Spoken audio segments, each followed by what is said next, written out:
Si Rob Pelinka, ang general manager ng Lakers, ay gumawa ng isang matinding hakbang bago ang trade deadline. Ang Lakers ay nag-trade ng kanilang rookie na si Dalton Knecht kapalit ng Charlotte Hornets big man na si Mark Williams na isang 7'2" center na makakatulong sa depensa at rebounding ng team. Straight swap nga ang naging deal, ngunit hindi lang iyon. Binitawan din ng Lakers dito si Cam Reddish, isang 2031 unprotected first round pick at isang 2030 pick swap papunta sa Charlotte. Para sa Hornets, tila malaking kawalag ito dahil nawalan sila ng starting caliber center kapalit ng isang rookie at isang guard. Ngunit para sa Lakers ay napakagandang move nga ito dahil sa 15.6 points per game, 58.6% field goal percentage, 9.6 rebounds at 1.2 blocks per game ni Williams, nagdagdag sila ng solid presence sa paint. Hindi lang siya basta big man, siya ang may pinakamahabang standing reach sa NBA ngayon na mas mataas pa nga ito kay Victor Wembanyama. Dahil sa nangyaring trade na ito, nakabuo na ang Lakers ng kanilang Big Five. Si Luka Doncic nga ang kanilang magiging point guard dito, habang babalik naman si Austin Reeves sa kanyang dating posisyon na shooting guard.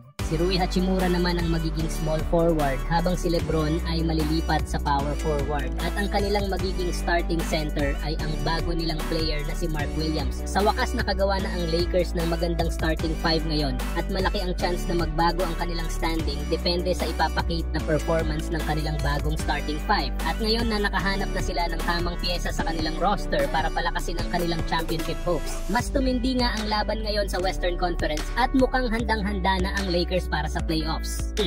Alley-oop to LeBron, slam dunk, and a foul.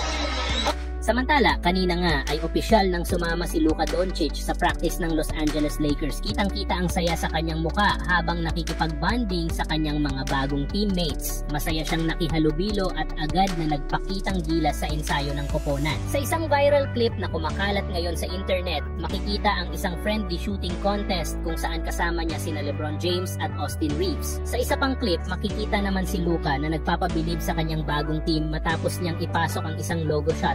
Dahilan para mas lalong ganahan ang Lakers fans sa kanyang nalalapit na debut. Ayon sa lumabas na ulat, mas mapapaaga ang pagbabalik ni Luka Doncic sa official games. Gayunpaman, hindi pa siya maglalaro sa susunod na laban ng Lakers kontra Golden State Warriors kung saan makakaharap nila ang bagong acquire na si Jimmy Butler. Inaasahan namang magbabalik si Luka sa Martes sa kanilang laban kontra Utah Jazz. Samantala, ang bagong big man ng Lakers na si Mark Williams ay maaaring maglaro na rin sa parehong araw ng pagbabalik ni Luka o posibleng mas maaga sa kanilang laban kontra Indiana Pacers. Dahil dito, mas lalong tumataas ang excitement ng Lakers fans na makita ang dalawang bagong miyembro ng koponan na suot ang purple and gold. Ang kanilang pagdating ay siguradong magdadala ng panibagong sigla at kumpiyansa sa Lakers habang patuloy silang lumalaban para sa playoff spot ngayong season.